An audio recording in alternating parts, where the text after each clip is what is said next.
Como un viento recio, de Mel Tari, capítulo 5.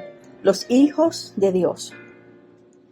Dios se manifiesta no solamente entre los adultos, sino entre los jóvenes y también entre los niños.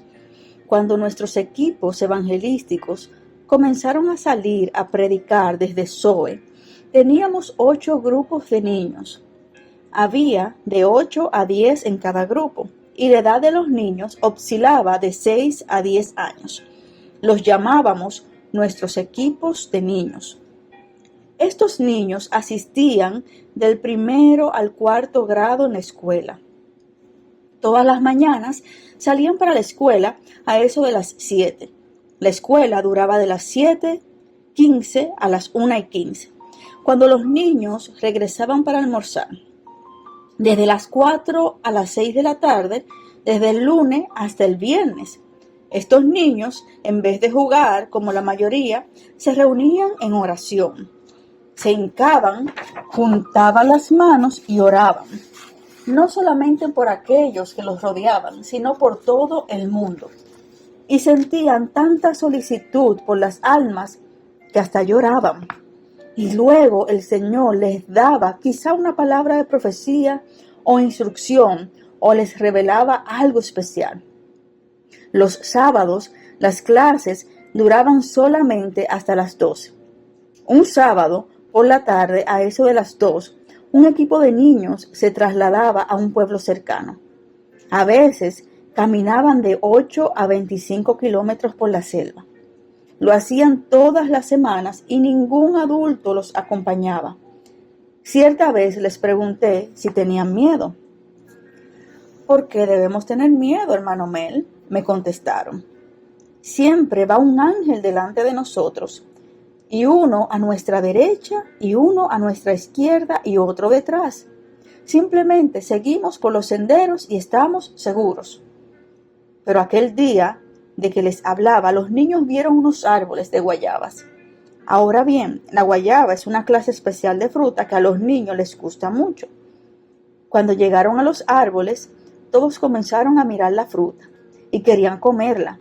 Y cuando estaban a punto de tomar algunas de esas frutas, uno de los ángeles habló.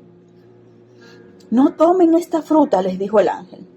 Tendrán fruta tan pronto como lleguen al pueblo y aún les queda un largo camino.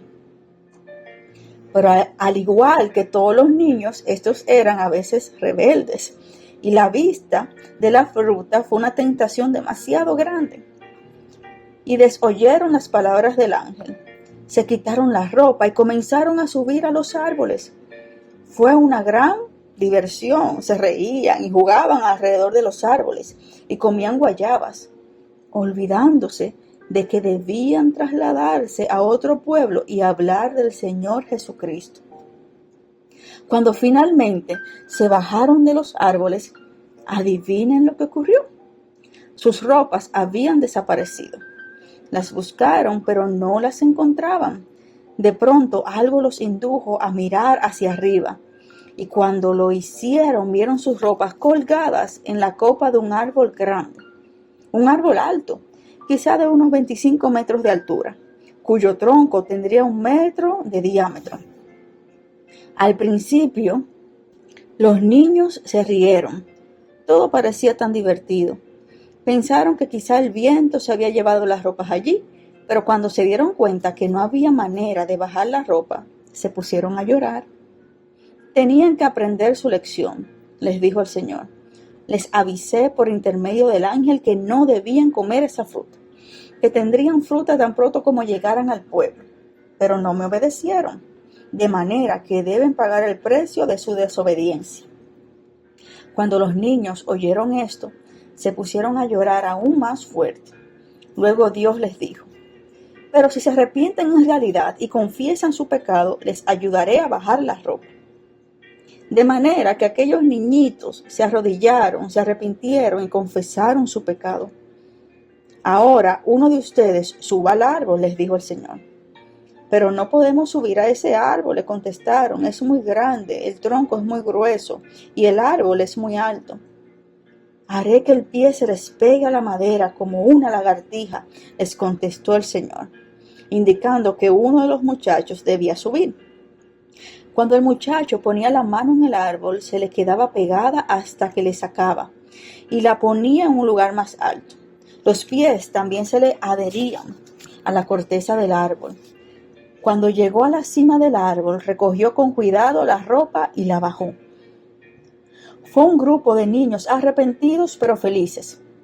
El que viajó a la ciudad, aquel domingo hablaron, dieron sus testimonios y un llamado al altar, y muchas personas acudieron a Jesús. Parece que Dios les dio a los equipos de niños un ministerio especial. La gente decía, Dios ciertamente los unge. O son tan sinceros en lo que dicen, y cuando oraban y ponían la mano en la cabeza de personas mayores, era algo dulcísimo de observar. Muchas personas quedaron sanas bajo su ministerio. Un día se trasladaron a la localidad de Quefamenao para realizar 2 semanas de reuniones. Aunque muchos niños de ese lugar aceptaron al Señor, muchos adultos se negaron a arrepentirse. Luego el Señor les dio a los niños una palabra de ciencia, de manera que sabían los pecados secretos de la gente. Pero cuando le dijeron a la gente estas cosas, especialmente cuando declararon todos estos secretos en la iglesia, algunas personas se enojaron y persiguieron a los niños. Después de un día especialmente difícil para los niños, el Señor les dijo mientras oraban, «Hoy les voy a dar una sorpresa». «¿Qué es?», le preguntaron. «Si ustedes cantan con hermosura, les tocaré de vuelta a lo que cantan como si fuera un disco, para que se den cuenta exactamente cómo suenan sus voces». Ahora, naturalmente, los niños no tenían una grabadora. Algunos quizá habían escuchado una grabación, pero no lo sé. Pero ninguno de estos niños tenía grabadora, así que comenzaron a cantar y cantaron hermosamente. «¿Cómo para el Señor?». Cuando hubieron terminado, el Señor dijo, «Ahora, guarden silencio, que oirán sus propias voces». De manera que guardaron silencio y de pronto la música saturó el aire. Los niños quedaron asombrados y muy felices. «Oh, esa es mi voz», dijo uno, y luego otro exclamó, y otro, al escuchar sus propias voces. Fue una verdadera emoción para los niños el escuchar la música que flotaba en el aire. Siempre que escucho esta historia, recuerdo que algún día, cuando el Señor retorne, todas las palabras que hemos pronunciado se oirán de nuevo en la grabadora de Dios. Solo las malas palabras por las cuales hemos hecho confesión y Dios las ha borrado no habrán quedado allí para ser oídas. Capítulo 6. La sencillez de la palabra. Antes de venir a los Estados Unidos, dije, «Señor, soy de un país pagano y cuando vaya a Estados Unidos, que es un país cristiano, ¿qué les diré? No tengo mensaje para ellos.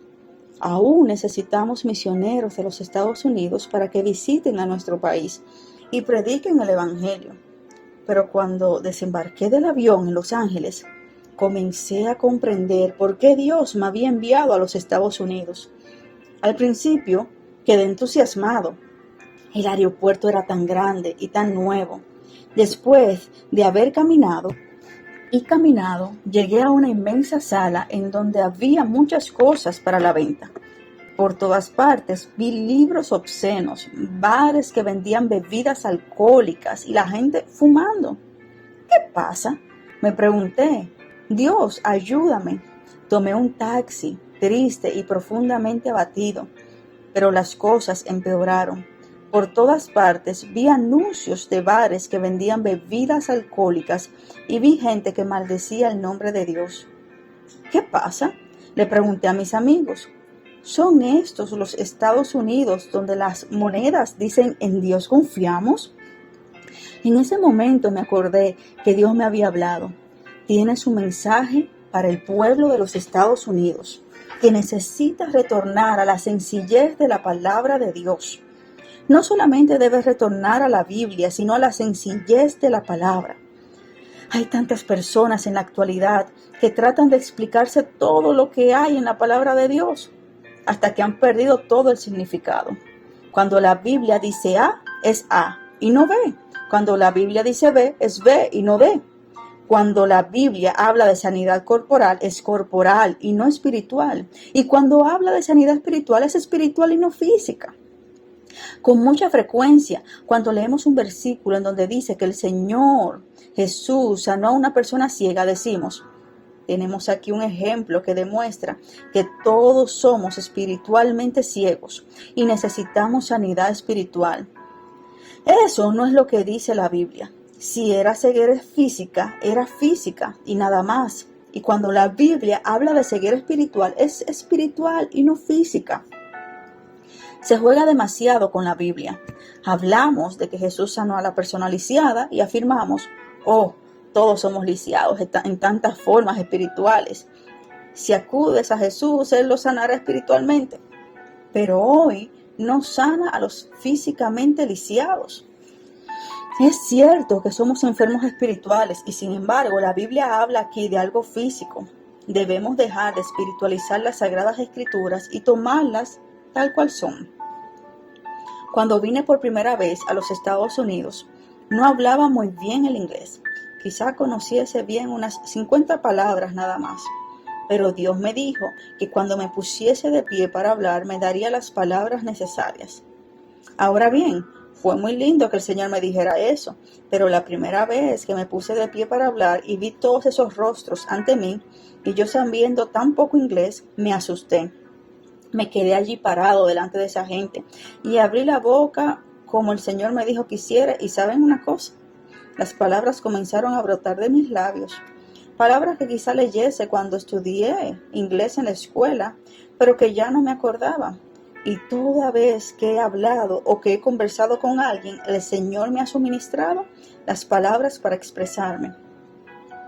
El Señor me ha proporcionado también palabras de sabiduría a fin de ejercer mi ministerio en favor de la gente en este gran país de los Estados Unidos. Cuando me encontré en la ciudad de Houston, Texas, una señora se me acercó y me dijo, hermano Mel, amo tanto a Jesús. Es hermoso amar a Jesús, le dije, pero ¿por qué me lo dice a mí? Si ama a Jesús, todo marchará bien. No todo marcha bien en mi casa, me dijo. Mi esposo no es tan espiritual como yo. Es por eso que tengo tantas dificultades en la casa. Mi hermana, ¿qué problema tiene?, le pregunté. Mi esposo es un hipócrita, me dijo. No ama a Dios como yo. Y se puso a hablar mal de su esposo.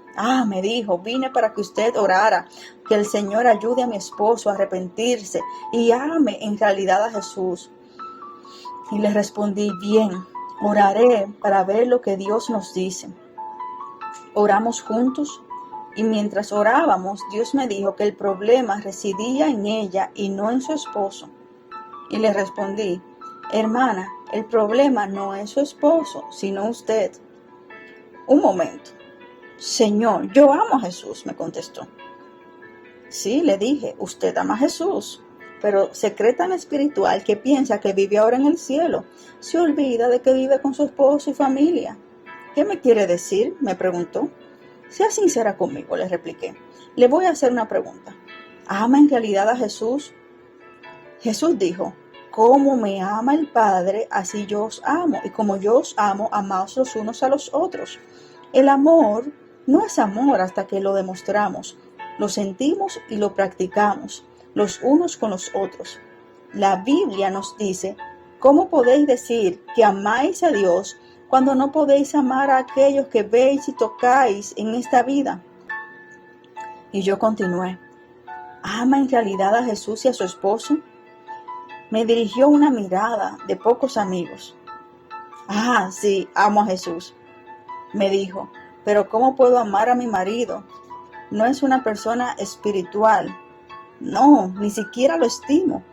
Yo le dije, ¿lo llama a veces querido o algo parecido en la casa? No, me dijo, lo llamo por su nombre, que es Francisco. ¿Le prepara una buena comida cuando él llega a la casa de la oficina o le da un beso?, le pregunté. Me contestó, de ninguna manera, no lo quiero tanto como para eso. Querida hermana, le dije, ese es su problema. En realidad no creo que usted ame realmente a Jesús. Si pudiese haberme golpeado, creo que lo hubiera hecho. No creo que usted ame a Jesús, continué. Usted espiritualiza el amor Cuando el Señor Jesús habló del amor, lo hizo algo sencillo y práctico, pero usted lo pone en un plano tan espiritual.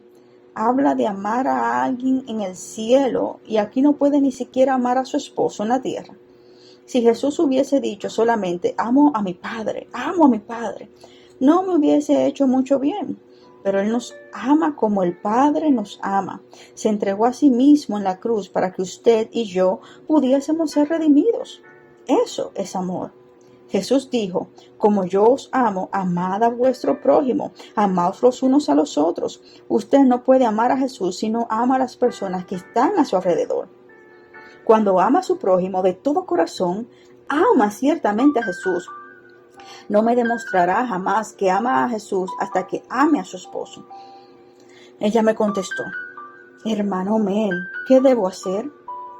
Es tan sencillo, mi hermana, le dije. Regrese a su casa y llámelo por teléfono y cuando le responda, asegúrese de que la primera palabra que pronuncia es querido. Querido, eso es todo. Llámelo y dígale, querido, te extraño. Y luego prepárele la cena. Prepárela como a él le gusta y no como usted quiere. A veces, cuando queremos agradar a la gente, lo hacemos agradándonos a nosotros mismos y no de la manera que lo quiere la gente. Vaya y prepare la cena, tal como le gusta a su esposo. ¿Se acordará? Sí, me dijo. Y cuando él llegue esta noche a la casa y entre por la puerta, dele un fuerte abrazo y un beso. Sírvale una buena comida, converse con él y Dios le dirá lo que debe hacer, le contesté. Ahora, oremos juntos. No oré por su esposo, sino por ella. Oré que el Señor contribuyera a que no espiritualizara su vida, sino que le ayudara a ver su amor en forma práctica. Esta hermana regresó a su casa e hizo estas cosas. Lo llamó por teléfono y le dijo, hola querido. El marido pensó que se trataba de otra mujer, porque su esposa nunca lo llamaba querido. Pero ella continuó, querido, soy yo, Enriqueta, que te llama. Más tarde, cuando su esposo me contó respecto de la llamada, me dijo que había pensado, un milagro se ha producido en esta casa. Conozco a mi esposa y nunca me ha tratado así. Parecía que vivíamos una luna de miel, era algo maravilloso, me dijo. Oh, querido, te extraño, continuó ella. Su esposo apenas podía hablar. No sabía qué decir, todo era tan maravilloso. Pero dejó de trabajar y se tomó un medio día de vacaciones. Cuando llegó a la casa, su esposa lo esperaba. Esta vez se dio cuenta que su esposa sí amaba a Jesús. Antes me lo decía, pero yo no le creía, me dijo este hombre. ¿Cómo podía amar a Jesús y no demostrar mi amor a mí? No podía creerlo. Pero cuando vi que procedía así, supe que sí amaba a Jesús, sin necesidad de un sermón más. El esposo se arrepintió y dijo, Señor Jesús, he sido violento y cruel para con mi esposa. Jesús, perdóname esta vez y ven a mi corazón con tu plenitud. Dios restauró las relaciones de esta familia en forma maravillosa. ¿Por qué? Porque esta señora, en vez de espiritualizarlo todo y complicarlo, obedeció la Biblia en forma práctica y sencilla. Durante tantos años en nuestras iglesias hemos hecho de la Biblia algo tan espiritual que nos hemos olvidado que Dios quiere que la palabra sea práctica en nuestra vida diaria. Si pudiéramos comprender que la Biblia es nuestra guía y la palabra de Dios, cuando seguimos la Biblia de esa manera podemos oír la palabra de Dios. Había asistido a la iglesia por 19 años y había aprendido muchos versículos de la Biblia, pero no sabía que Dios quería que le bendigamos. Toda vez que me presentaba ante el Señor, pedía su bendición y más bendición, y tardé mucho tiempo en comprender que Dios quiere bendiciones. No se trata de que Dios no pueda bendecir, pero sí quiere que bendigamos su nombre. El Salmo 134 habla con mucha claridad. Mirad, bendecid a Jehová, vosotros, todos los siervos de Jehová. Alzad vuestras manos al santuario y bendecid a Jehová. No entiendo de qué manera podemos bendecir a Jehová, pero es mejor obedecer la Biblia que procurar comprender todo lo que hacemos. Creo que a veces la Biblia y la ciencia no están de acuerdo. Hay aún en la Biblia cosas que no entiendo, pero hay muchas personas que quieren hacer de la Biblia una ciencia y convertirla en información científica. Tratan de establecer que partes de la Biblia son verídicas. Por el método científico, jamás podremos entender toda la Biblia. No nos dará nunca resultado. El mensaje dirigido al pueblo norteamericano de hoy no es solamente el de retornar a la Biblia, sino el de retornar a la sencillez de la Biblia. Uno de mis amigos misioneros que vino a Indonesia, procedente de los Estados Unidos, me dijo: hermano Mel, ¿en qué consiste el secreto del avivamiento indonesio? ¿Podemos tener esta clase de avivamiento en los Estados Unidos? Otro hombre que lo acompañaba le dijo: cuando yo regrese a Nigeria, ¿podremos disfrutar allí de un avivamiento como este? Sí, les dije sonriendo. Existe, empero, una condición. Retorne a los Estados Unidos y vaya al Apolo 14. Cuando inicie el despegue hacia la Luna, tome su pequeña computadora, que es su cerebro, y póngala en una pequeña caja y envíela también a la Luna. Luego permítale a Dios que use su corazón. Cuando habla respecto de las cosas divinas, use su corazón y créalas. Recíbalas tal cual son y permítale a Dios que ponga en práctica su palabra en usted hasta que la experimente. La diferencia principal entre la ciencia y el cristianismo es la siguiente. En la ciencia debemos experimentar para creer. En el cristianismo debemos creer para experimentar. Respecto del Salmo 134, no sé de qué manera podemos bendecir a Dios, pero puesto que Él lo dice, simplemente lo creo. Porque debemos levantar las manos en el santuario, no lo sé. Sencillamente levanto las manos. Dios nos dice que lo hagamos. En esta vida no necesitamos entenderlo todo. Cierto día volaba desde Yakarta a Surabaya. Me hallaba sentado junto a un médico. Le hablé del Señor Jesucristo y de su amor. Me cuesta creer lo que me dice, me contestó, porque me es difícil entender que Dios, el Espíritu Santo, Jesús y el Padre son uno. Tiene que entender todo eso antes de creer, le pregunté. Debo entenderlo o nunca podré creerlo, me respondió. Muy bien, dentro de un momento le formularé una pregunta y usted me dará la respuesta sincera, le dije. Para mí mismo oré diciendo: Señor, ¿qué le puedo decir a este médico? Es una persona tan inteligente. Y Dios me lo reveló. Me dirigí a este hombre y le dije: hermano, ¿le gusta el aire que circula en este avión? ¿Cómo no? Es muy bueno, porque es aire acondicionado, me contestó. Y le pregunté: ahora, sea sincero conmigo, ¿sabe de qué manera funciona el aire acondicionado? No sé cómo funciona, me dijo. Quiero retornar al principio que usted ha expresado con anterioridad, le contesté. Usted me dijo que no podía creer ni disfrutar de algo hasta que lo entendiera. ¿Saldría afuera al calor simplemente porque no entiende el aire acondicionado? Porque usted no entiende el aire acondicionado, ¿no lo deberíamos permitir estar aquí? Debiéramos decirle: por favor, no lo disfrute porque no lo entiende. Salga afuera y transpire si quiere. Quédese al sol hasta que se dé cuenta cómo funciona el aire acondicionado y luego vuelva. Casi se enoja conmigo. Hermano, continué diciéndole: estoy sencillamente procurando ayudarle a entender su propio principio. Usted me dijo que si no puede entender algo, no lo quiere. Se estaba dando cuenta de lo que yo procuraba hacerle comprender. Finalmente le dije: tengo otra pregunta que formularle. En el mundo hay plátanos y piñas y toda clase de fruta. Los plantamos en el mismo terreno, todos reciben la misma lluvia del cielo y el mismo sol. ¿Por qué es entonces que un plátano nace de cierto árbol y de otros cosechamos naranjas y de otros duraznos? No puedo entender ese principio. ¿Lo entiende usted? No, no lo entiendo, me dijo. ¿Se comería usted un plátano aun cuando no entiende el principio de su crecimiento?, le pregunté. Sí, me dijo, beneficia a mi organismo. Simplemente lo como. Pero usted no lo puede comer, no lo entiende, le dije. A esta altura estaba bastante molesto. Luego le dije al hombre, ¿tiene novia a quien quiere? Se rió.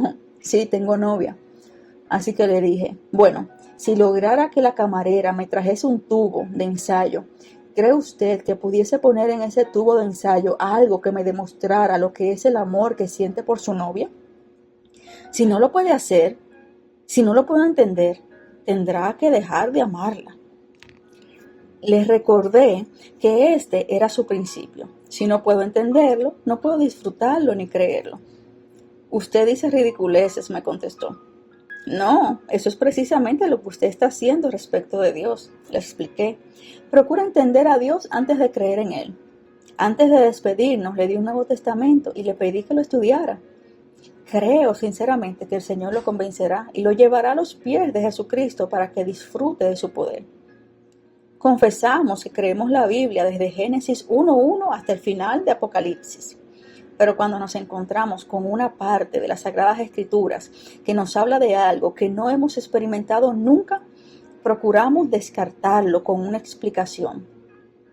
Es por eso que hay predicadores en los Estados Unidos y en todo el mundo que dicen, esta parte de la Biblia no está en el texto original. Esta parte es solamente para los judíos. Esta parte es para otra dispensación. Cada uno trata de explicarse la Biblia a su manera. Es por eso que no disfrutamos de las maravillosas experiencias de la Biblia. Muchas personas no han experimentado nunca en realidad el poder de la Biblia en sus vidas y por lo tanto no pueden creer todo lo que nos dicen las Sagradas Escrituras. Pero alabado sea Dios que el Espíritu Santo puede ayudarnos a entender la Biblia mientras la leemos. Cuando leo mi Biblia, sencillamente confío en el Señor Jesús. Si me dice salta, salto sin vacilación alguna. La gente podría decirme que soy loco o necio, pero la Biblia nos dice que la obediencia es más importante que el sacrificio. Muchas personas van a la iglesia y adoran a Dios sin obedecerle. Debemos obedecer a nuestro Dios. Es un Dios viviente y se manifiesta en la actualidad. Me gusta obedecerle porque lo amo. Y es mi privilegio obedecer al Dios viviente. Quiero que usted obedezca a Dios conmigo. Bendigamos a Dios. Dios hizo el cielo y la tierra. Bendigámosle. Cuando Pablo y Silas se encontraron en la cárcel, ¿cree usted que se pusieron a llorar? No, no lloraron. ¿Qué hicieron? Alabaron a Dios. Y mientras alababan a Dios, las fuerzas del cielo descendieron y sacudieron al edificio. Hasta sacudieron el corazón del carcelero. Vino y les dijo, señores, ¿qué debo hacer para ser salvo? Pablo le predicó un corto sermón y el carcelero recibió a Jesús esa noche. ¡Qué maravilloso! ¿Por qué? Porque los cristianos se regocijaron. Cuando un cristiano se regocija, descienden las bendiciones del cielo y el mundo se regocija. En el Antiguo Testamento, cuando Dios dijo, rodead las murallas de Jericó, ¿qué fue lo que hicieron? Obedecieron al Señor. Emprendieron la marcha alrededor de la muralla y ésta cayó. Es una manera extraña de ganar una batalla, pero fue precisamente eso lo que hicieron. Obedecieron la palabra. La muralla cayó y de inmediato entraron y destruyeron la ciudad. Esta es una realidad. Es maravilloso cómo Dios opera cuando le obedecemos. Es hora de que todos obedezcamos a Dios y creamos su palabra y ganemos la batalla que se libra en nuestra vida. Debemos retornar a la sencillez de la Biblia. Capítulo 7. El Jesús de ahora. Indonesia es un país grande, ubicado al sur de Singapur y Malasia y al norte de Australia. Se extiende de este a oeste por una distancia de unos 4.800 kilómetros y de norte a sur por una longitud de unos 2.400 kilómetros. Indonesia es tan grande como Estados Unidos, Pero este país está formado de tierra, mientras que Indonesia es en su mayor parte agua. Consiste en unas 13.000 islas. Misioneros enviados por la Iglesia Presbiteriana Holandesa llegaron a mi país hace unos 300 años. Yo vivo en la isla de Timor, que está ubicada en la región más sudoriental de mi país. Los misioneros holandeses llegaron a mi isla y predicaron el Evangelio a mis antepasados, que no habían conocido jamás a Dios. Mi pueblo adoraba a un árbol grande, a una serpiente grande o a las palmeras, y había practicado esta adoración desde hacía muchas generaciones. Cuando los misioneros llegaron y predicaron el Evangelio, muchos vinieron a la iglesia, incluso mi familia. De niño, iba a la iglesia y a la escuela dominical, aprendía versículos de la Biblia de memoria y procuraba ser creyente en todo lo que podía. Íbamos a la iglesia todos los domingos por la mañana y asistíamos a los cultos de mitad de semana y a las reuniones de oración. Y todos pensábamos que éramos creyentes, pero nuestra relación con Dios era sencillamente extraña. ¿Por qué? Teníamos nuestra Biblia. Leíamos en la Biblia respecto del poder de Jesucristo, de sus maravillosas promesas. Unas 30.000 veces se repiten sus promesas. Pero asistí sinceramente a la iglesia durante 19 años sin haber experimentado ni una sola de las promesas que había hecho el Señor Jesús. Vivíamos peor que los paganos. A veces, cuando nos enfermábamos, acudíamos al médico. Si no sanábamos, a veces nos poníamos a orar. Nos entrevistábamos con el pastor, quien nos diría: hermano Mel, si Dios quiere sanarlo, lo sanará. Yo le respondía: ¿no sabe usted si el Señor quiere sanarme o no? El pastor me respondía: bueno, es difícil saberlo, pero oré, y si Dios quiere sanarlo, lo sanará. Pero hermano pastor, en Santiago capítulo 5, la Biblia dice que si alguien se enferma debe ser ungido con aceite y el Espíritu Santo lo sanará, le contestaba yo. Es cierto, hermano, me decía, pero la Biblia fue escrita hace 2000 años. Es una historia hermosa, pero no la tome tan literalmente. Si el Señor no quiere sanarlo, pídale gracia para soportar su sufrimiento. De manera que yo seguía los consejos del pastor y oraba diciendo: Señor, si quieres sanarme, sáname. De lo contrario, ayúdame a soportar la enfermedad. Regresaba a casa y trataba de soportar el sufrimiento, pero siempre me quejaba. A veces me era difícil comprender cómo Dios permitía todo esto. Así que, ¿sabe usted lo que hacíamos? Consultábamos al brujo. Él oraba por nosotros y en 3 minutos nos mejorábamos. De manera que comenzamos a preguntarnos: ¿qué me dice de Dios? El brujo casi siempre nos ayudaba y parecía que Dios nunca hacía nada por nosotros. ¿A quién debíamos creer? ¿A Jesús, que a veces nos dejaba en situación desesperada, o al brujo y a sus dioses? Los demonios tienen en mi país un poder tan extraordinario que los cristianos vacilan y dudan. Estos poderes demoníacos impulsan a la gente a creer en la astrología, tablas de escritura espiritista y cosas por el estilo. Mucha gente depende de todo esto para su ayuda y dirección. Durante 60 años, los misioneros holandeses trabajaron para Dios en Timor. En ese lapso de tiempo, 80.000 personas se unieron a la iglesia. Pero nuestras vidas no habían cambiado. No experimentamos nunca el poder de Dios. Nos decíamos creyentes, pero vivíamos como paganos. Los pastores en Indonesia se veían confrontados con verdaderos problemas porque la mayor parte de la gente vivía aún dominada por poderes demoníacos. En realidad, muy pocos establecían una verdadera e íntima relación con Jesucristo. Era algo terrible. La gente asistía a la iglesia, entonaba himnos, leía oraciones y luego retornaba a su casa a vivir como siempre. Los pastores recibían un pequeño salario y tenían que realizar toda clase de trabajos en la iglesia. Al parecer, hacían todo lo que podían para invitar a la gente a la iglesia y testificar del Señor. Sin embargo, los laicos nunca lo hacían. Nosotros decíamos: el pastor y los otros funcionarios de la iglesia pueden hacerse cargo de este trabajo. Nosotros no queremos hacerlo. Les pagamos para que cumplan con sus obligaciones. En años recientes, Dios ha cambiado esta situación en mi país, en muchas formas maravillosas. Quizá usted haya escuchado la historia de cómo el Señor se ha manifestado en mi país. Quisiera leerles los versículos de Apocalipsis 1:4, 8 y 11. Si lee cuidadosamente la Biblia, notará que esta es una revelación del Señor Jesucristo al apóstol Juan mientras vivía en la isla de Patmos. Este es el testimonio del Señor Jesucristo. Es una lástima que todos los apóstoles no hubiesen estado allí. Mientras Juan estaba solo en aquella isla, el Señor Jesucristo vino y le reveló estas cosas. Aquella isla solitaria casi se convierte en un cielo para Juan. Cuando vino el Señor Jesucristo, se presentó a sí mismo al apóstol Juan y me fue fácil comprender cómo lo hizo. Yo soy el Alfa y el Omega, el principio y el fin, el que es y que era y que ha de venir, el Todopoderoso, dijo.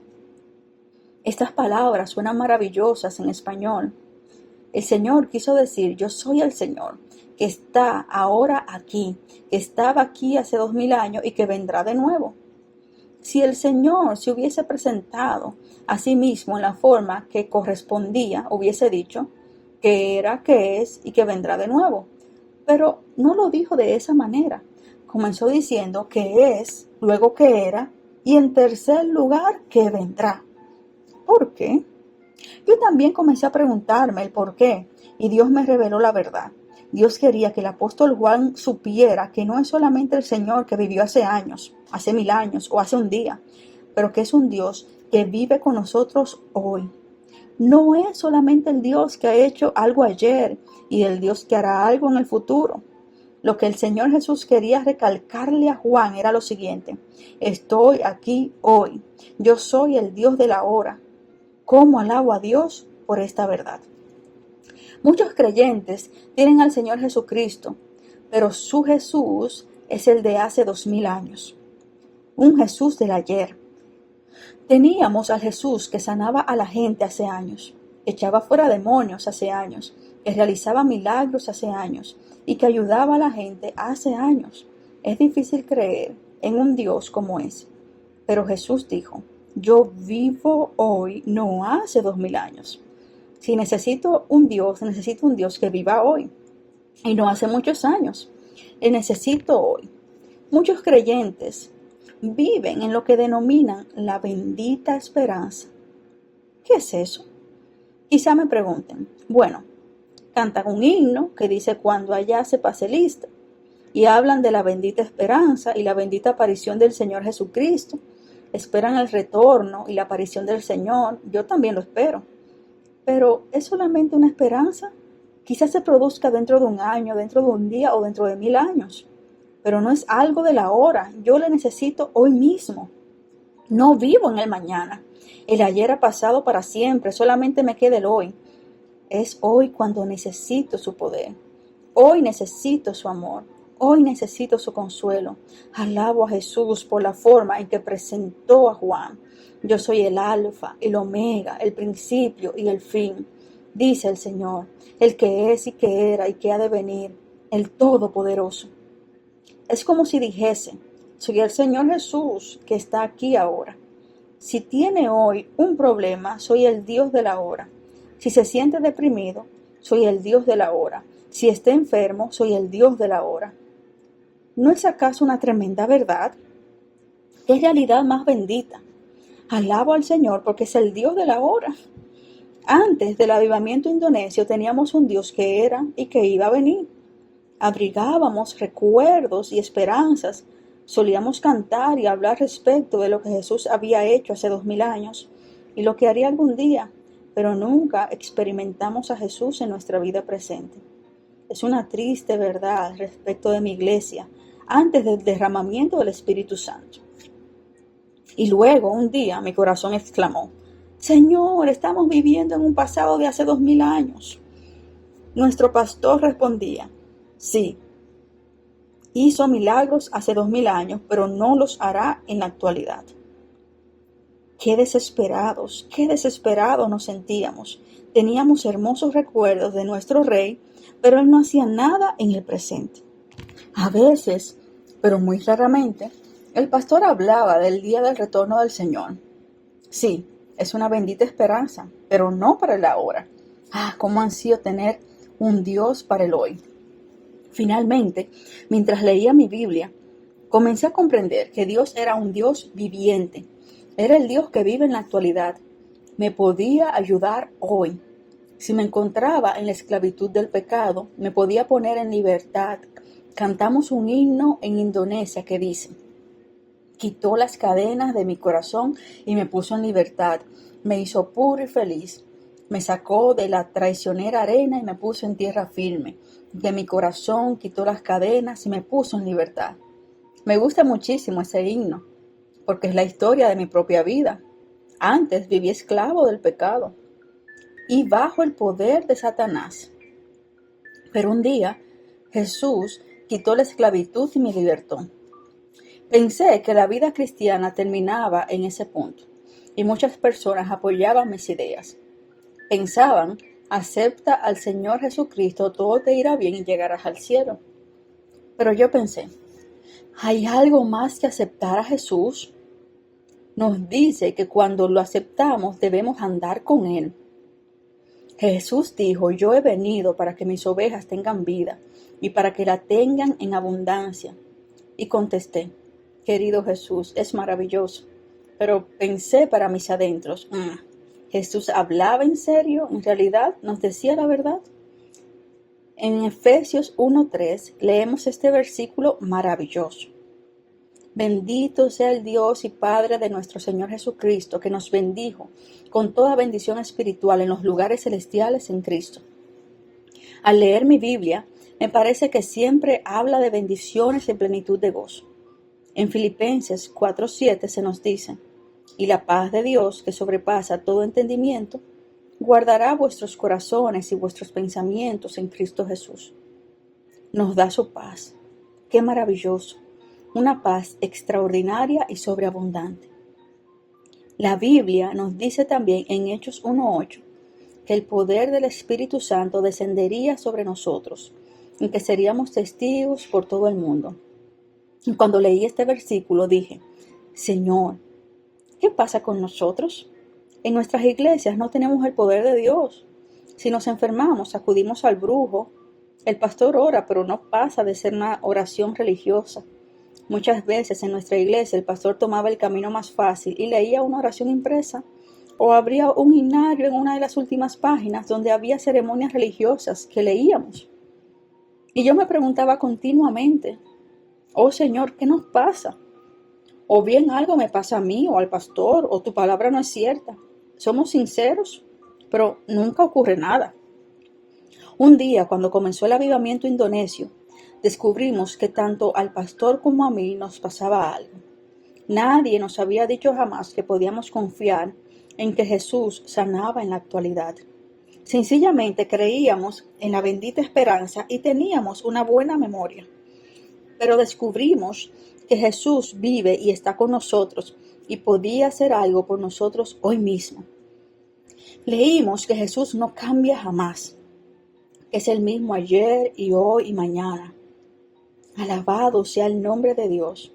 Dios sabía en qué condición terrible nos encontrábamos y cómo carecíamos de poder. Pero vino Jesús y nos visitó. En Isaías puede leer que Dios se revelará a aquellos que ni aún le buscan. Alabado sea Dios. Éramos tan tontos que el Señor vino y nos visitó. Capítulo 8. Vida de la muerte. Quiero agradecer al pueblo norteamericano por haber enviado a los misioneros a mi país. En mi país éramos paganos y no conocíamos al Dios viviente, a Jesucristo. Mis antepasados adoraban árboles, grandes montañas y grandes serpientes. Pero cuando los misioneros vinieron a mi país hace muchos años, trajeron consigo la historia de Jesús. Realmente alabo al Señor porque los misioneros trajeron consigo el libro negro. Es un libro antiguo, pero este libro ha transformado la vida de muchas personas. Este libro ha cambiado al mendigo en hijo del Dios viviente y lo ha convertido en rey que gobernará junto con Jesús cuando establezca su reino. Este libro ha hecho también humillar al rey para que se convierta en mendigo, porque hasta un rey debe comprender que a la vista de Dios nada es. Al igual que el mendigo, el rey necesita la gracia y misericordia del Señor Jesucristo.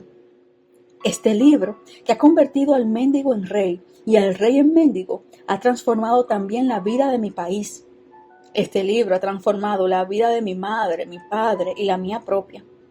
Cierta noche, nuestro equipo evangelístico se trasladó a la villa de Atambua a predicar. Viajaban con el equipo mi hermana, mi cuñado y el pastor. Esa noche le hablamos a la mujer que nos hospedaba del Señor Jesucristo y ella le recibió como su Salvador personal. Y todos nos regocijamos. Por la mañana, cuando esa señora se despertó, se trasladó a la cocina a prepararnos el desayuno. Y mientras trabajaba, se desplomó en el piso a consecuencia de un ataque al corazón. Su esposo nos despertó y dijo: «Oh, hermanos, vengan y oren por mi mujer. No sé qué es lo que les pasa». Fuimos a la cocina y nos pusimos a su alrededor. Luego el dueño de casa examinó a su mujer, puesto que era médico, y exclamó: «Está muerta. No sabemos qué decir o hacer». Finalmente mi cuñado nos dijo: «Vamos a la otra pieza. Quiero decirles algo». Le seguimos. Cuando entramos a la pieza, mi cuñado nos dijo: «Dios me ha dicho que si nos ponemos a orar alrededor de esa mujer, ella resucitará». Yo me asusté porque era la primera vez que íbamos a orar por alguien que había muerto y nunca lo habíamos hecho antes.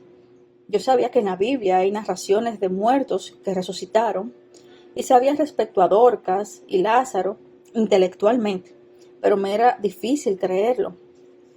No estaba seguro que Dios devolvería la vida a una persona que había muerto. Y cuando me habló mi cuñado, procuré hallar la solución en mi mente.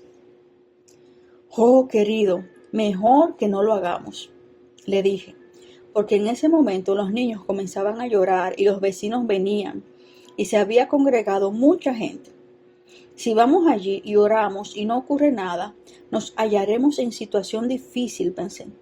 Sería una estupidez ir y orar por una persona que ha muerto. Quería tener una excusa para no ir y orar. Así que le dije a mi cuñado: «¿Estás seguro que esto es lo que el Señor quiere?» «Sí, estoy seguro», me dijo. Fue así que les pregunté a los demás: «¿Quién de ustedes piensa como mi cuñado?» Yo no tengo en mi corazón el testimonio de que es así. Si ustedes quieren ir, bien, pero yo quiero disculparme porque no quiero orar con ustedes. Me quedaré aquí y oraré. Pero si alguno de ustedes piensa como mi cuñado, vayan con él. Luego me volví a mi pastor y le dije: «Pastor, ¿qué piensa usted?» «Hermano Mel», me dijo, «yo tampoco tengo el testimonio en mi corazón. Mejor que me quede aquí con usted».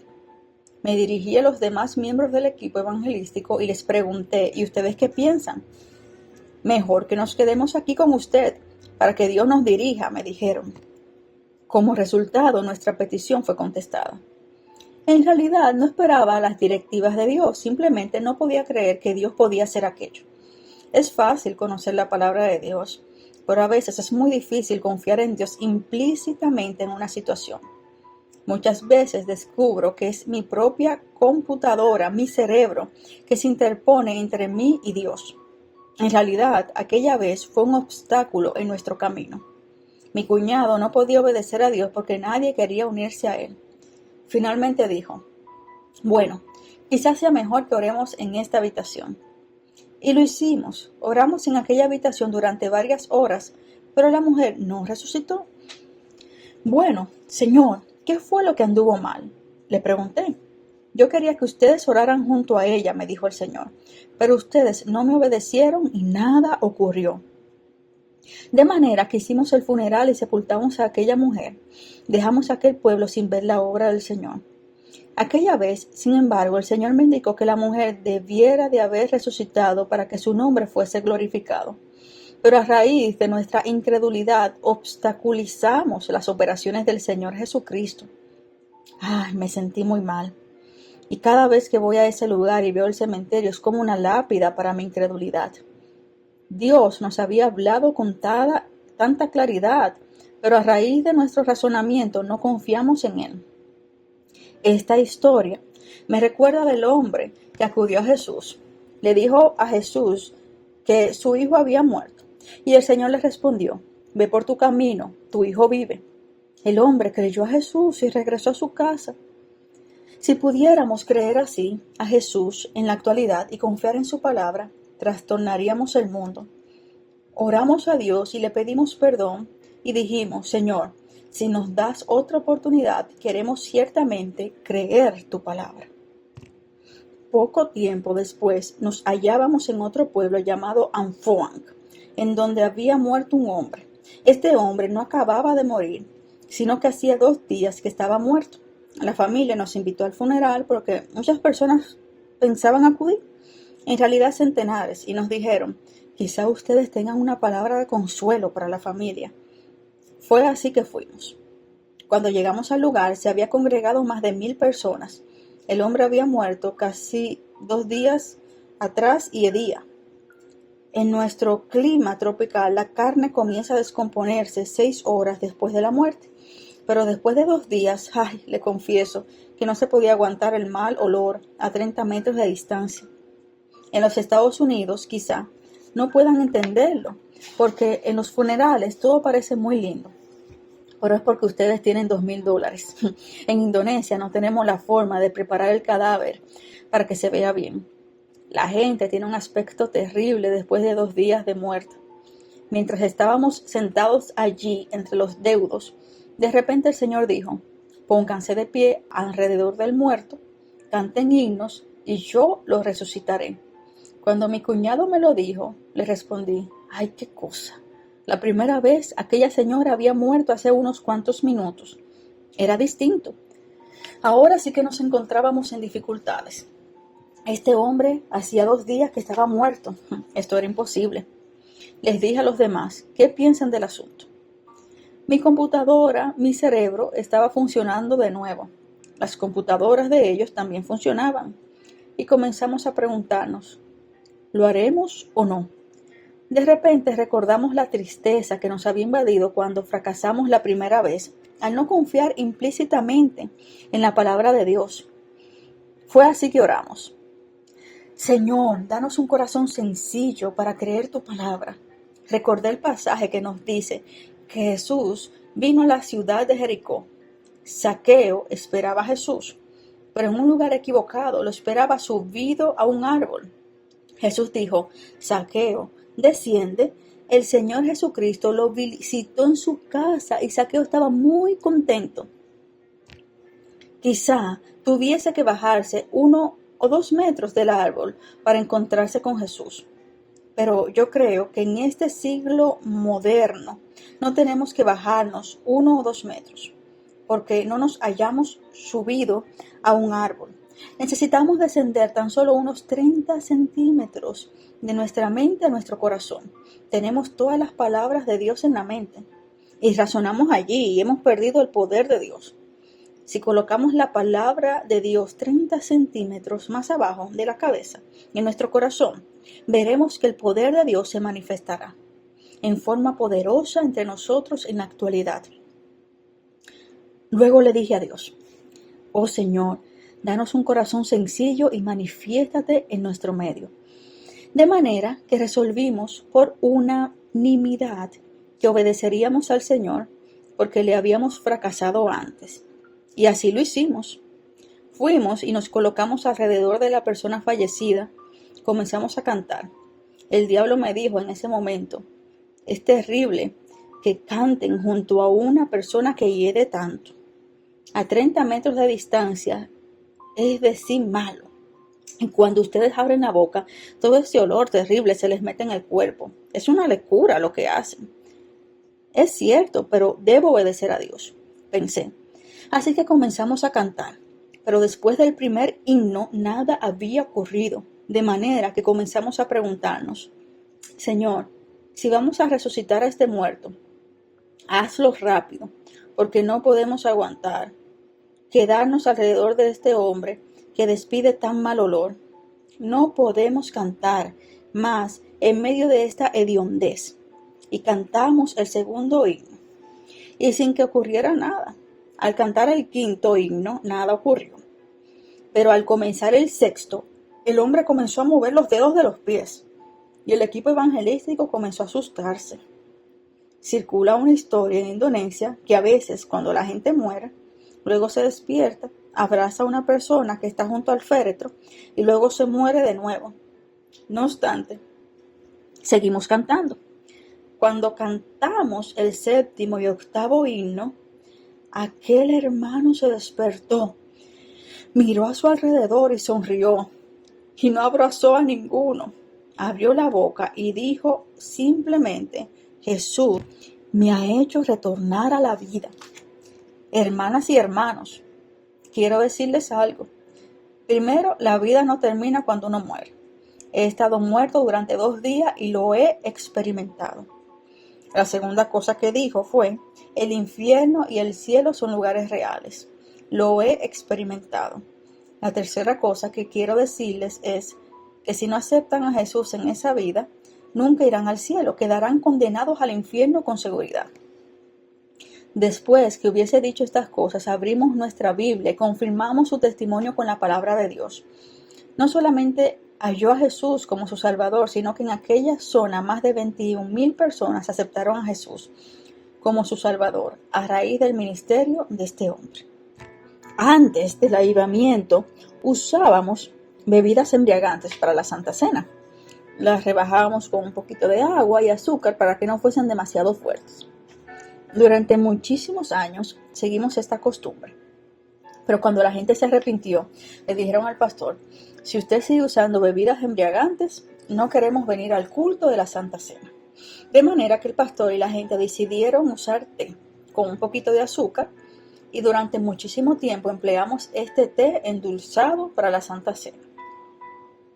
Dios comenzó a preguntarnos en Indonesia respecto del por qué necesitábamos usar té en la Santa Cena. Porque no podíamos usar lo mismo que usaron Jesús y los apóstoles. De manera que decidimos hacerlo así. Desde el mes de octubre de 1967, toda vez que celebramos la Santa Cena en nuestra iglesia simplemente usamos agua, oramos y Dios la convierte en vino. Más de 60 veces ha realizado este milagro.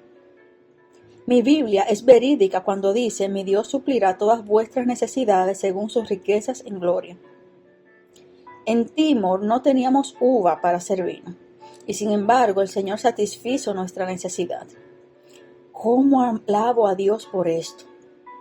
Es algo maravilloso observar al Señor que demuestra que la Biblia no es un libro antiguo para gente que vivía hace 2000 años. Es algo de más actualidad que nuestro periódico. Debemos depositar nuestra confianza en Dios por todo lo que necesitamos en esta vida. Tanto su poder como su gloria son suficientes para todas nuestras necesidades. En 1968, acababa de regresar de la isla de Sumba, cuando recibí la noticia de que Dios le daba vino a nuestra iglesia. Me era difícil creerlo, aun cuando había visto la realización de milagros. Me parecía ridículo. Es una necedad, pensé. De nuevo, mi mente se interponía. Cuando se me contó, aún no podía creerlo. La próxima vez que celebramos la Santa Cena, el Señor nos dijo que formásemos un grupo de oración. También les dijo a los otros hermanos y hermanas que vinieran y me pidió que me plegara a este grupo para que viera que el Señor cambiaba el agua en vino. Me alegré, porque yo también quería ver el poder de Dios en operación. Fue así que me uní al grupo de oración. Sin embargo, en realidad no creía que Dios lo haría. Apostaría a cualquier cosa que toman azúcar y miel, la ponen en el agua y luego dicen que es un milagro. Pensé, me arriesgaría a decir que están preparando un líquido con algún colorante para nosotros. Dios le dijo al equipo evangelístico: asegúrense que Mel recibe el agua y que todo está claro y limpio, y procedan con seriedad. Así que me dijeron: cuando llegue el momento, tú, Mel, debes de ir al pozo y sacar el agua. Manifestaron también que yo debía conseguir el recipiente. Esto me alegró porque procuraría que estuviese limpio y que no hubiese ningún engaño. De manera que fui al pozo, Llené el recipiente y lo traje a la casa donde debíamos orar. Luego Dios me dijo que cubriera el recipiente con una tela para que no cayeran insectos. A continuación, el Señor le dijo al equipo evangelístico que Mel ponga los brazos alrededor del recipiente y sostenga la tela. De manera que puse las manos sobre la tela. ¿Saben por qué lo hizo el Señor? Porque sabía que yo me preguntaba si cuando cerrara los ojos y orara, alguien levantaría la tela y pondría algo en el agua. Así fue que puse los brazos alrededor del recipiente asegurándome de que nadie levantaría la tela. Dios procuraba ayudarme a fin de que creyera que era el Dios de milagros. Mantuve firme el recipiente y comencé a orar. Mientras oraba, dejé que la tela resbalara un poquito y cayera el agua y se mojara. Miré, era sencillamente agua. Oramos quizá una hora. Cuando miramos de nuevo, la parte de la tela que había tocado el agua se había vuelto roja. No podía creerlo. Era difícil entender de qué manera el agua y el paño se habían vuelto rojos. Un amigo a mi lado me dijo: Mel, ¿sientes el aroma? El Señor nos ha dado vino. No siento su aroma, le repliqué. Quizá algo le ocurre a mi olfato. Sin embargo, veo el color púrpura. Luego Dios les dijo a aquellas personas: ahora lleven el vino al pastor, pero antes de que vayan a la casa del pastor, 3 de ustedes prueben el vino. Mi cuñado, mi hermana y yo tuvimos el privilegio de probarlo y me alegró. Me había imaginado que sería delicioso porque era tan rojo. Mi cuñado fue el primero en probarlo. Lo miré, puesto que si sonreía, demostraría que era bueno. Cuando lo bebió, se dibujó en sus labios una amplia sonrisa y yo me dije para mis adentros: ah, debe ser bueno. Luego yo tomé el vaso y lo probé. ¿Sabe el gusto que tenía? Tenía gusto a agua. Ah, Señor, ¿qué me pasa?, pregunté. ¿Qué pasa con este milagro? Tú, Señor, dijiste que era vino y es rojo, pero tiene gusto a agua. Traté de imaginarme lo que pasaba. O tenía el sentido del gusto atrofiado, o había pecado en mi vida o algo. Oraba intensamente. Bueno, ¿qué gusto tiene?, me preguntaban los otros miembros del equipo evangelístico. Ah, alabado sea Dios, es un vino delicioso, dijo mi cuñado. Oh, Señor, ambos me han dicho que bueno es este vino. Señor, esto es terrible, ¿qué pasa? El Señor me dijo: Mel, no pasa nada, le respondí. No pasa nada. ¿No pasa nada? Esto no es otra cosa que agua con un colorante, no es vino. Mel, necesitas saber lo que significa la fe, dijo el Señor. Te dije que era vino. Tanto tu lengua como tu mente te dicen que es agua. ¿A quién vas a creer? Y yo pensé, ¿qué voy a responder? Ellos quieren que yo diga alabado sea Dios o algo por el estilo. No les respondí, pero le dije al Señor: Señor, ¿qué debo decirles cuando me pregunten? El Señor me dijo: tú debes decirle alabado sea Dios, este es un vino delicioso. Y yo le respondí: Señor, Señor, ¿tú te burlas? No les voy a decir una mentira. El Señor respondió: abre tu Biblia en Hebreos 11:12. Abrí mi Biblia con rapidez, puesto que esperaban que les respondiera. Leí de qué manera Dios les había mostrado a Abraham todas las arenas de la playa, diciéndole: Abraham, ¿puedes contar esta arena? Abraham les respondió: no, Señor. Bien, dijo el Señor, tu simiente será mayor que las arenas del mar. De manera que Abraham regresó a su casa y le dijo a Sara: Sara, ¿a qué no adivinas una cosa? Vamos a tener hijos y nuestros hijos serán como las arenas del mar. Como ustedes saben, Abraham tenía 100 años o más. Le estaba diciendo a la abuela que no iba a tener nietos, pero sí iba a tener su propio hijo. No podríamos haber comprendido estas palabras y hubiésemos dicho: ¿qué querrá decirnos Dios con todo esto? Ambos recibieron la verdad, adoraron a Dios y le dieron gracias. Abraham se entusiasmó. ¿Sabrá que cuando el hombre recibe la noticia de que su esposa va a tener un hijo se entusiasma? Probablemente Abraham visitó a sus amigos y les habló de la promesa de Dios. Me imagino que Abraham fue de un lugar a otro diciendo: tengo buenas noticias, voy a ser papá. Vamos a tener una familia que será más numerosa que la arena del mar. Probablemente le respondieron a Abraham: un viejo como tú, déjate de fabricar castillos en el aire. Bromeas. ¿Qué edad tienes? Unos 100 años, le respondía Abraham. ¿Y piensas tener muchos hijos? Le preguntaban: ¿qué edad tiene Sara? Alrededor de 90, respondía Abraham. Ustedes dos están locos, olvídense de sus sueños. ¿Qué ideas más descabelladas?, contestaban. Pero Abraham era un varón de Dios.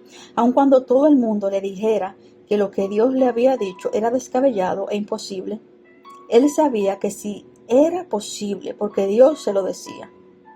Se fundamentaba en la palabra de Dios, no miraba las circunstancias. Elevaba sus ojos a Dios y confiaba en sus promesas. En aquel momento Dios me dijo: ahora bien, Mel, di simplemente: alabado sea Dios, es un buen vino. Mediante un acto de fe has creído que convertí esta agua en vino. Capté la visión de lo que Dios quería que hiciera. De manera que cuando me preguntaron, respondí: alabado sea Dios, es un vino delicioso. Nos alistamos y fuimos a la casa del pastor. Me hallaba en la parte de atrás de la sala asustado y me dije: Señor, he declarado mi fe, pero lo siento, cuando el pastor pruebe el vino, aún será agua. Señor, perdóname, pero haz algo, te lo ruego. Cuando llegamos a la casa del pastor, nos esperaba con los ancianos. El pastor se puso contento y entonamos un himno. Luego el pastor dijo: bueno, alabemos a Dios por el vino. Y lo hicimos. Luego el pastor dijo: ahora quisiera probar el vino para ver lo bueno que es. Yo me hallaba en un rincón y cerré los ojos.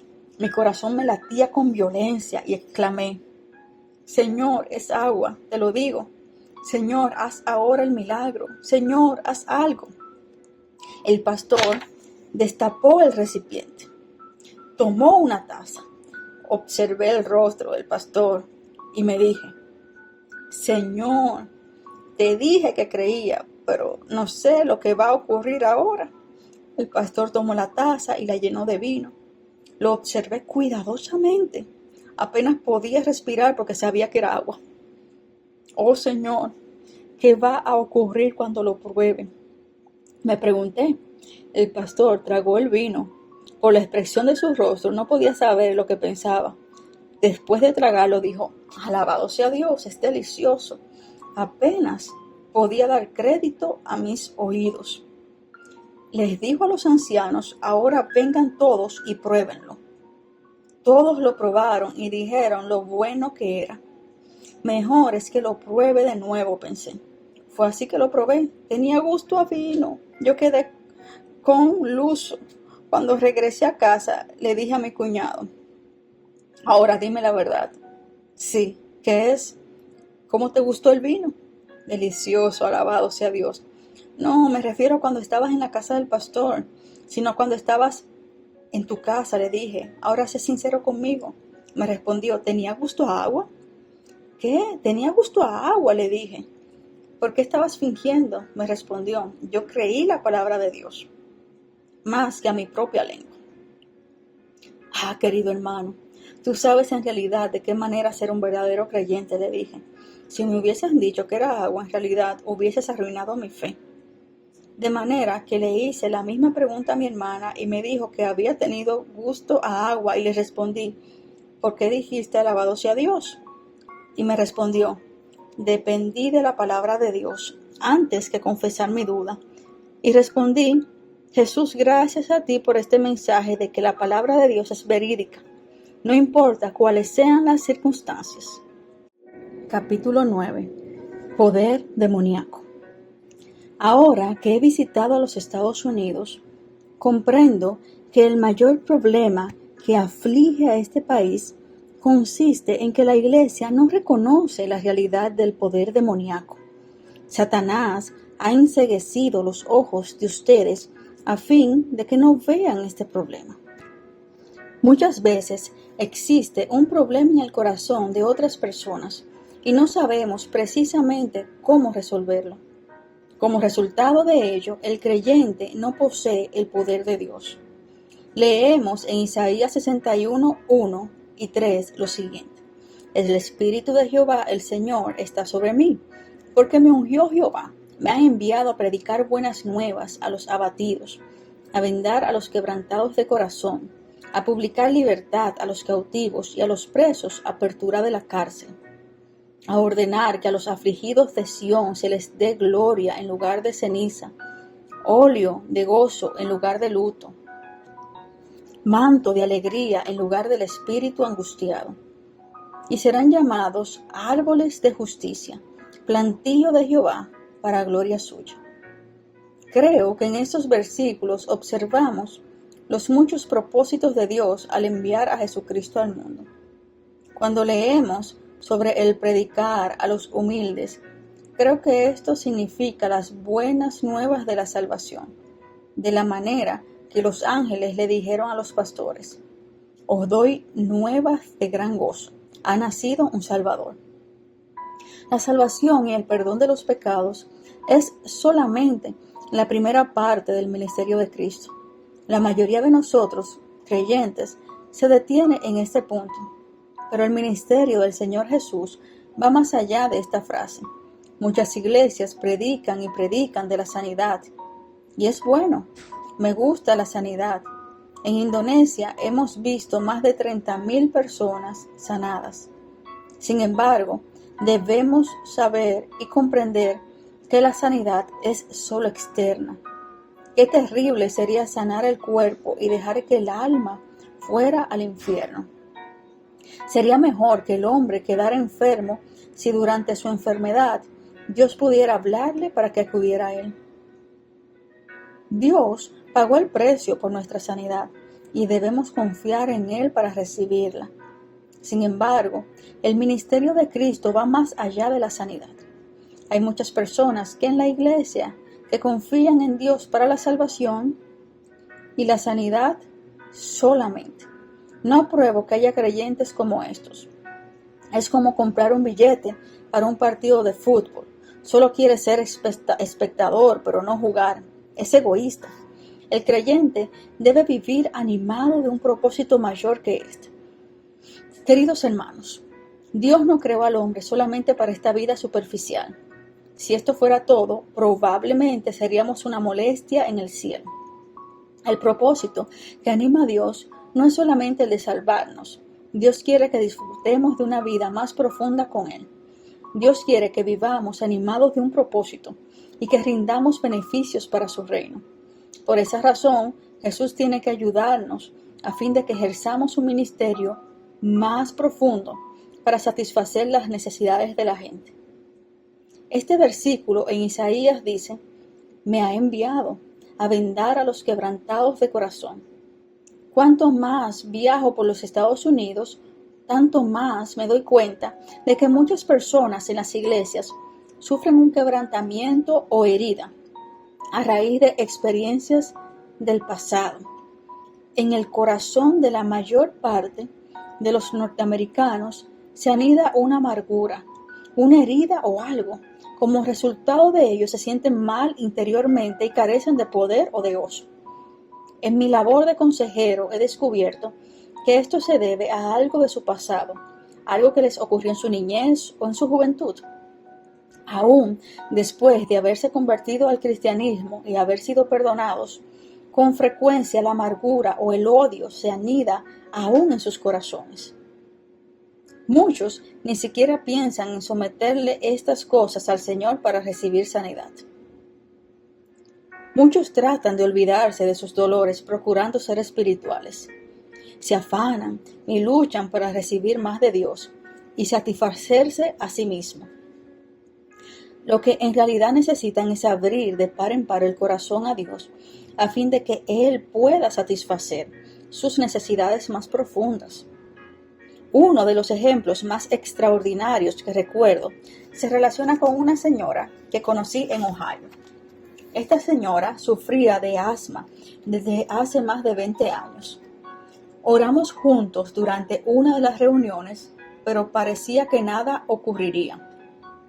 Me pregunté qué le pasaba, o si yo no comprendía cuál era la voluntad de Dios respecto de esa señora. Pero una noche antes de partir de la ciudad, mientras hablábamos, el Señor me iluminó respecto de este versículo que nos habla de vendar a los quebrantados del corazón. En aquella época no entendía perfectamente este versículo. ¿Siente odio hacia alguno?, le pregunté a la señora. Ahora no. Antes de aceptar al Señor Jesucristo sí. Ahora no odio a nadie. Comprendí que me había equivocado al formular la pregunta. La cambié y le pregunté: ¿le ha hecho a usted alguien algo en el pasado que le ha provocado sufrimiento? Y aunque usted haya perdonado, ¿la herida persiste aún? No comprendió mi pregunta y no le echo la culpa. Era esta la primera vez que formulaba una pregunta semejante. Hablamos un rato más y finalmente Dios sacó a luz el problema. Comenzó a llorar y me dijo: la herida está aún abierta, aún sufro. Me contó que cuando era niñita su madre había fallecido y el padre se casó de nuevo. Su madrastra la maltrató en muchas formas. La culpaba por todas las travesuras que hacían sus propios hijos. A raíz del maltrato, esta señora se sintió profundamente herida. No trató de defenderse, sino que lo guardó todo en su corazón. La herida se hizo cada vez más profunda. Cuando aceptó al Señor, perdonó a su madrastra, pero no permitió que el Señor vendara su corazón y la herida continuó. Esa noche oré y le pedí a Dios que vendara su corazón quebrantado. En el versículo 3 del capítulo 61 de Isaías se nos habla del espíritu angustiado. Muchas personas aún tienen este espíritu de angustia a raíz de experiencias del pasado.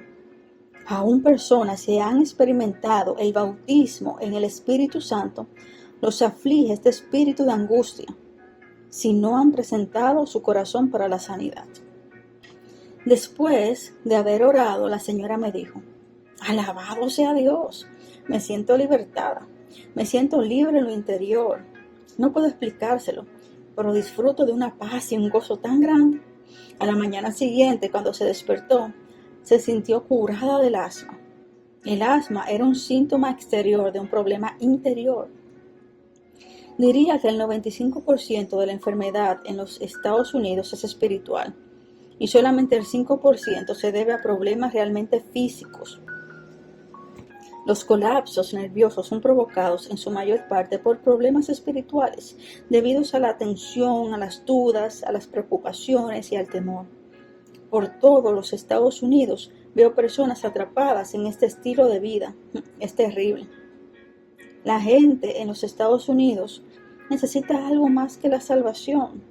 Necesita una obra más profunda de Jesús.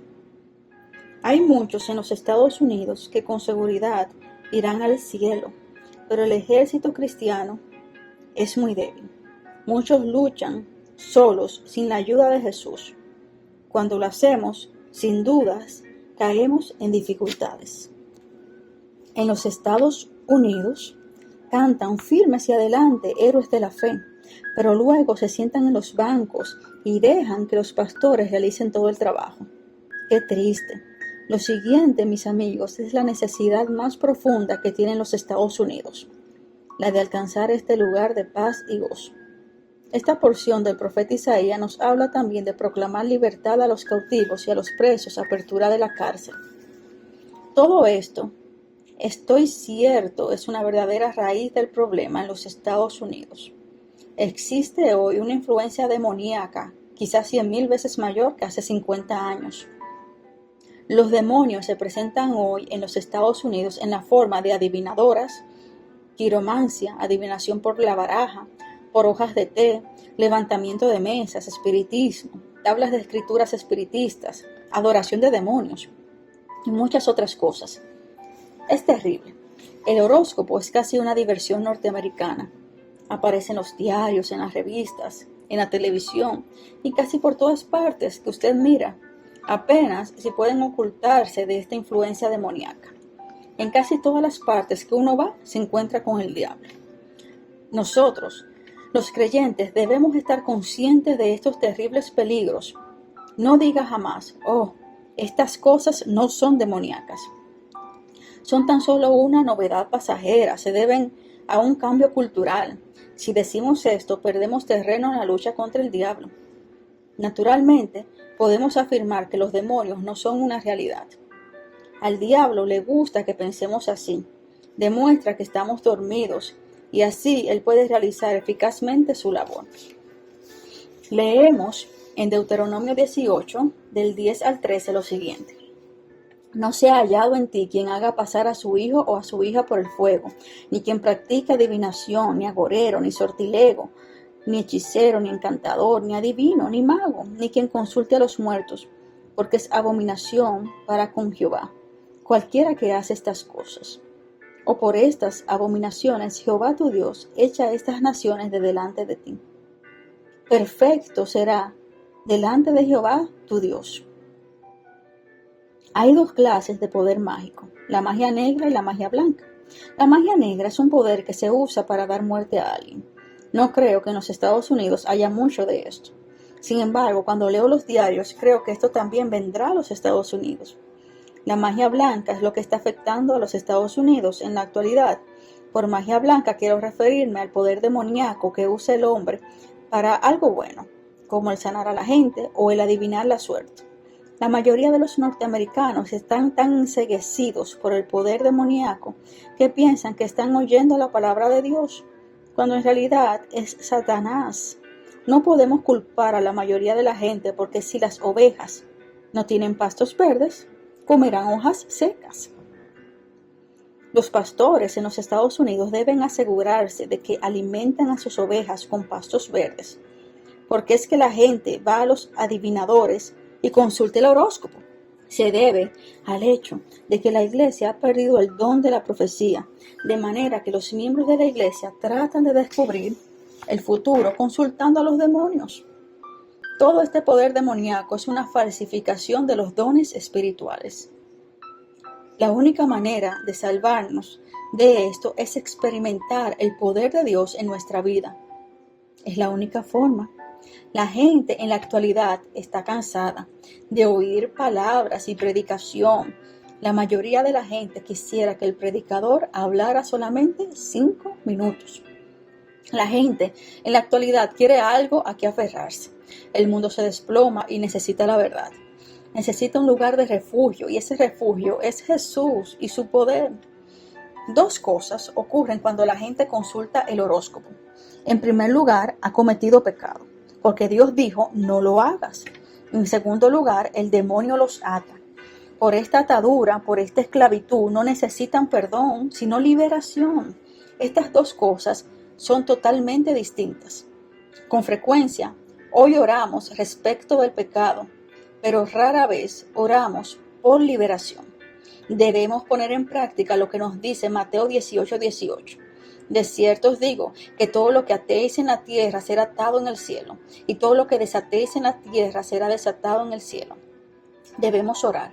Y si tenemos 10 ataduras, debemos renunciar a ellas, una por una, en el nombre de Jesús. Renunciando a ellas, nos libertamos. Como creyentes, tenemos esta autoridad sobre los poderes demoníacos. Esta es nuestra posición en Cristo Jesús. Leemos en Efesios 2:6 que dice, y juntamente con Él nos resucitó y asimismo nos hizo sentar en los lugares celestiales con Cristo Jesús. Nos sentamos por encima del poder demoníaco. Debemos en calidad de creyente usar esta autoridad. Si no lo hacemos, nuestros hermanos sufrirán. Todos nosotros necesitamos examinar nuestra casa para ver si tenemos algún artículo demoníaco. Si el diario que recibimos en la casa tiene el horóscopo, no lo guarde en la casa. Haría mejor en cancelar su suscripción a ese diario. ¿Por qué? En Deuteronomio 7:25 y 26, la Biblia dice y hace una declaración bien clara. Y cuando la Biblia dice algo, es mejor que la escuchemos. Las esculturas de sus dioses quemarás en el fuego. No codiciarás plata ni oro de ellas para tomarlo para ti, para que no tropieces en ello, porque es abominación a Jehová tu Dios. Y no traerás cosas abominables a tu casa, para que no seas anatema. Del todo la aborrecerás y la abominarás, porque es anatema. En Indonesia, por lo general, creemos las Sagradas Escrituras al pie de la letra. Cuando creemos en la sencillez de la Biblia, Dios puede manifestarse en forma maravillosa. Espero que en Indonesia nunca perdamos de vista esta verdad. Cuando la Biblia dice no traerás cosa abominable a tu casa, es mejor que obedezcamos lo que nos dicen las Sagradas Escrituras. Podría contarles centenares de historias relativas a gente que trajeron estas cosas a sus hogares y que se ven confrontados con toda clase de problemas. La televisión es una de las peores fuentes de poder demoníaco que aflige a nuestros hogares. Qué descuidado es el creyente con la televisión. Deja que los niños miren toda representación demoníaca. Yo les repito que es terrible y están cosechando algo de lo que sembraron. Ustedes que leen estas páginas, cuídense. Adviertan a sus hermanos creyentes en el sentido de librarse de toda imagen religiosa, de todo objeto de arte que se parezca a un dios pagano, revistas perjudiciales, libros obscenos, cualquier cosa sobre astrología y cualquier otra cosa impura. Quítenla de la casa y quémenla. Apártense del diablo y de todo trato con estas cosas demoníacas. Hay otra esclavitud demoníaca de la cual la gente necesita libertarse. Durante el avivamiento, Dios nos reveló esta verdad. En Éxodo 25 se nos advierte: no te inclinarás a ellas ni las honrarás, porque yo soy Jehová tu Dios, fuerte, celoso, que visito la maldad de los padres sobre los hijos, hasta la tercera y cuarta generación de los que me aborrecen. Por ejemplo, si mi abuelo pecó viviendo una vida mala con muchas mujeres, este espíritu de adulterio puede transmitirse a mi padre, a mí, a mis hijos. Muchas personas, aún creyentes, llenos del Espíritu Santo, sienten algo que los reprime. Hay una fuerza del mundo de los espíritus que los empuja por el camino equivocado. Cuando procuramos localizar su origen, con frecuencia descubrimos que este espíritu vino de nuestros antepasados. En 1 de Pedro 1:18 leemos prácticamente lo mismo. Muchas veces, si los padres son dominados por un espíritu de ira, así lo serán sus hijos, sabiendo que fuisteis rescatados de vuestra vana manera de vivir, la cual recibisteis de vuestros padres. Muchos de nuestros antepasados eran supersticiosos y sensibles al mundo demoníaco. Hoy muchos de nosotros somos así y no podemos comprender el porqué. Es porque lo hemos heredado de nuestros antepasados. Le dije a Dios: ¿por qué tenemos que sufrir a raíz de los pecados de nuestros antepasados? El Señor me respondió: los poderes demoníacos operan en dos formas. Por ejemplo, hay dos maneras de caer en un hoyo. Una es saltando dentro del hoyo y la otra es si alguien lo empuja. Podemos decir lo mismo de la esclavitud impuesta por poderes demoníacos. Una de ellas es entregándonos a nosotros mismos al consultar la astrología u otras cosas malas. La segunda forma consiste en ser esclavos porque nuestros antepasados cometieron el pecado. Y ahora, debido a la maldición, los demonios nos impulsan a hacer la misma cosa en esta generación. Oro que el Señor Jesucristo le haga comprender lo importante que es renunciar a todas estas influencias demoníacas en su vida. Esta es la forma de vencer el sufrimiento provocado por el pecado de nuestros antepasados.